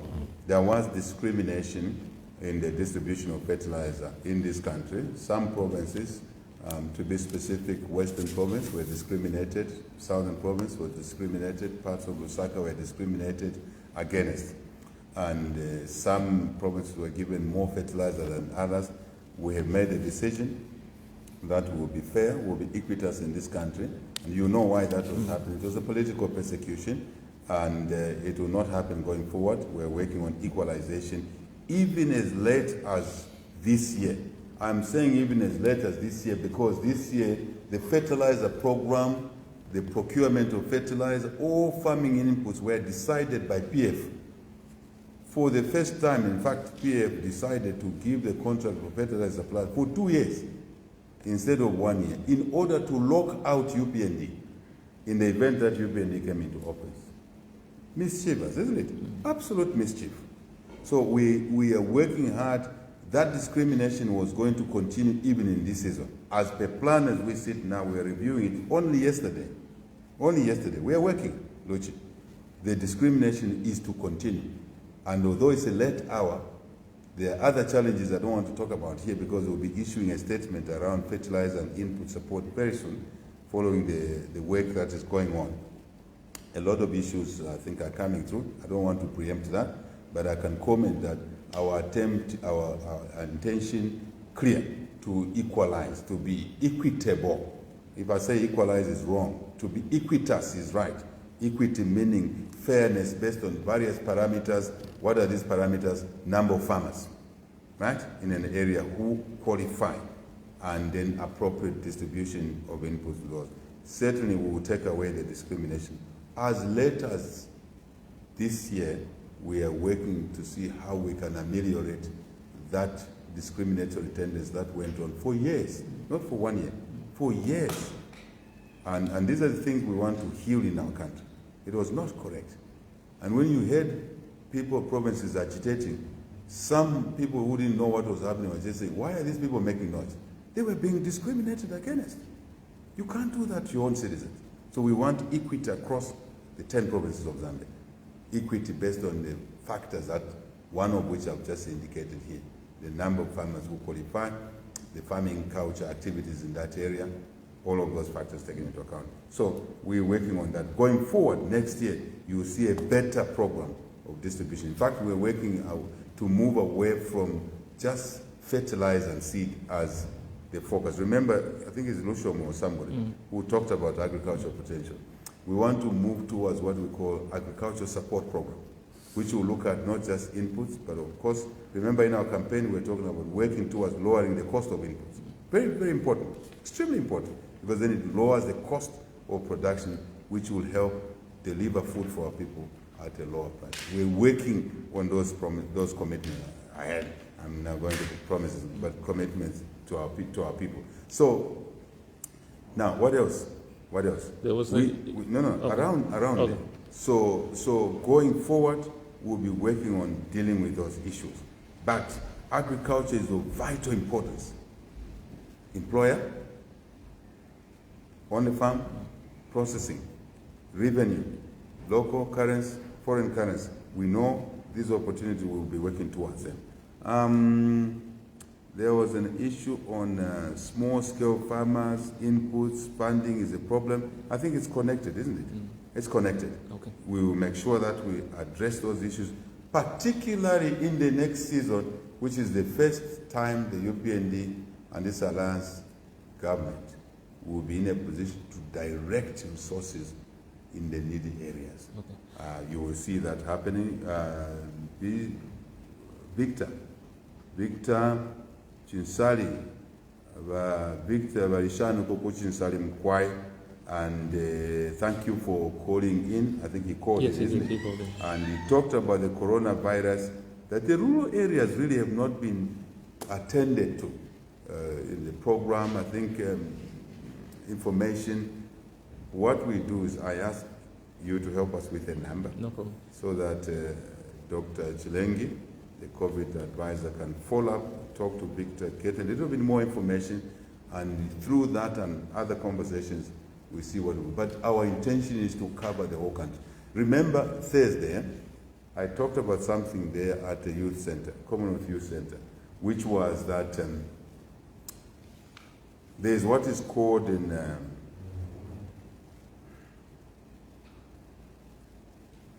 the kingdom we belong in. The kingdom meaning the animal species, human beings, other animals. So if we are defined as that, because biologically we are, there is what is called in a pandemic situation, herd immunity. If you want to achieve herd immunity, population immunity, you need to drift towards the 70% of the population. This is a science that's been proven right over years. So we are moving towards a target of 70% immunization so that we can rein in on COVID. That includes rural areas. So we've been challenged in the past, haphazard management of the program. We're streamlining on that. So I think I would say by Victor Mkwai, to allow to my phone, Abanandi, they're listening here, allow to my phone, and so we can get more and see what is your nearest opportunity or facility that people like you can access. But your question is not just for yourself, is for many other people, including rural areas. I think that Thursday, we talked about that herd immunity. We talked about now broadening, and I'm sure the COVID advisor will announce this. We are rolling out, relaunching the vaccination program and other anti-COVID measures in the provinces, in the districts. Hopefully we'll get to the constituencies, and if possible to the wards. And then we are able to reach out to all our people. I thought I needed to say that. Just very quickly, Luchi, if you allow me, we are working on this issue of taxation, because this is related to the income levels that our people can access. And in this budget, I don't want to make too much commitments. I'm looking at what's happening, talking to the Minister of Finance, talking to inputs from stakeholders, that we want to move, at least I know, we want to move towards what is called fair taxation. Fair taxation, balanced taxation, equitable taxation, which in tax theory itself, I used to say it in the opposition. Are you not glad that I'm saying it as a servant of the people? Yes. You remember, Luchi? I remember. That once the tax system is fair, it's equitable, the theory goes by that you collect more money, because there's no motivation for people to cheat. Now we are in this position, this role, we are working towards actualizing that gradually, and knowing that we don't want to create a distortion, a disruption also on the revenue side.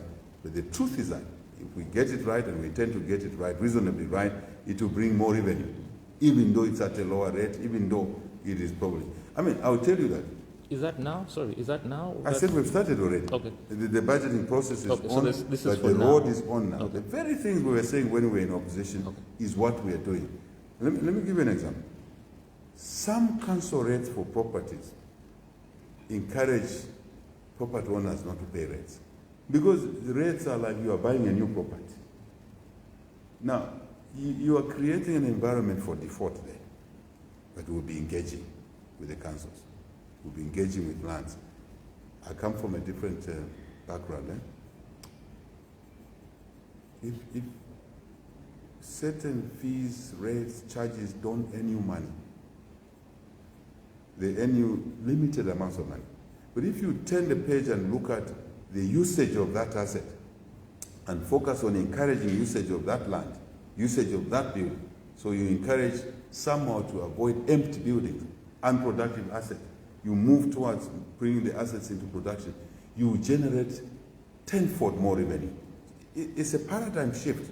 But we're working because, again, we've not had a military coup where we can come and decant everything. We are looking at a transition period. So this is one we are looking at very carefully, but we know the end game. We know the benefits that will arise. So you watch that space. Right? Does it include personal income tax? Yes. Pays VAT? Pays the whole range. Okay. The whole range. I feel like you want to say a lot more. Please, no, go ahead. No. Okay. I don't want to digress, because you see, all I want to deliver a message is that tax must not be punitive. That's the word I was looking for. Tax must not be punitive. Tax must be collected, but it must be equitable, it must be fair, it must be balanced. And the theory cannot be challenged over years, including the prehistoric times. Remember, there used to be tax even in that time. The chief who taxed their subjects more and was lazy, didn't do any work, but asked for more melemelu, more ornaments, more human beings. Slavery started in the family as tax system, right? In the communities. Over time, members of the society gravitated away from that chiefdom into the next chiefdom, where there was a fairer tax system in the traditional days. It hasn't changed now. The form is different, but the theme is the same. Okay. So this is the point I'm making. So it's a broader tax, including, let me dare say it here. Let me say it here. Taxation in the mining system, in the mining sector. We want to create, we pronounced ourselves already. We said it at the opening of Parliament. We have a bit of memory, which we've said it everywhere, that we want to ramp up production in the mining sector from the current 800,000 metric tons, plus or minus, closer to 2,000 over time. In order to achieve that, we have to attend to many variables. mine ownership, bringing Zambians on stream so they can benefit from the assets. More importantly for this subject, Luchi, to ensure that the laws around mining as a sector are appropriate. Policies around mining, regulations are appropriate, attractive. Not to a foreigner. Please, give me a break. To you and me as a Zambian investor. Because the mindset of investment is the same. A return on investment. Right? Otherwise, why would you put your money there? I mean, you'll be kidding yourself. And you won't even employ people. If the business is losing money, you can't employ nobody. It's simple as that. I am stronger in those views now than ever before. And that's why we were put in office, to create jobs. But through investments that are profitable. And part of the profitability comes from attractiveness of the sector, the laws, the regulations, the taxes. Okay. That's where I'm going. Okay. The taxes that are fair. So we are reviewing all of that so that this package is attractive to investors, our own people who will be encouraged, regional investors, global investors, ramp up production, take it to 2,000 metric tons plus. The Minister of Finance has bigger projections, and I share his views, so that we can now realize the potential of this asset, which will improve the standard of living and create more jobs for our people. That's the way it works. Okay. Now we are in this chair, Ruchi, we are in this government, we are driving this very hard, and the benefits will be obvious, unquestionable. Yeah. And that's where the distinction will come from. And also we want to use for example, the mining sector to drag other sectors along. Tourism, because the infrastructure, to drag other sectors in terms of value addition and the market issues, the demand pool issues. I don't want to confuse the listeners. Thank you. Your team is going to kill me because we have gone a little overboard. But I want to thank you for joining us this morning. I want to thank you for agreeing, for honoring your commitment to come to Phoenix and to speak to people. Thank you very much. Luchi, I can also just say I want to thank you for inviting me to the People's Home. Absolutely. I've never been, so this is my first time. So thank you very much. Are you serious? No, I've never been. Let me tell you, this is when I came into this house, it was my second time ever at my age. But we want to make this house more open. As we declared outside there, this is your house, people of Zambia. These are your grounds. We're just temporary occupants to do a job for you. All the time. Service to the people. We may make mistakes along the way. Our intentions are clear. Service to the people. All the time. Okay. And I want to thank you, Radio Phoenix, yourself, listeners, other platforms that have agreed to cover us on this program. A lot of people were scared. Don't go on radio. You'll be ballocked. People who do this. Hey, a leader must accept ballocking if it's relevant. A leader must be in a position to engage the people. That's what we are doing. But you've given us this platform. Next time it will be another station, another radio or television, or indeed, my team, hear me out, social media. We can also have a program on social media platform so that we engage the people 1 hour, 2 hours. What's the intention? Talk to the people on good things, even on difficult things. Talk to the people. Work with the people. That's our intention. This is only the beginning. Thank you, Luchi. Thank you, Radio Phoenix. Thank you, listeners. Thank you to the callers. Thank you to those who text messages. We'll get back to you. God bless Zambia. God bless our people. Thank you very much.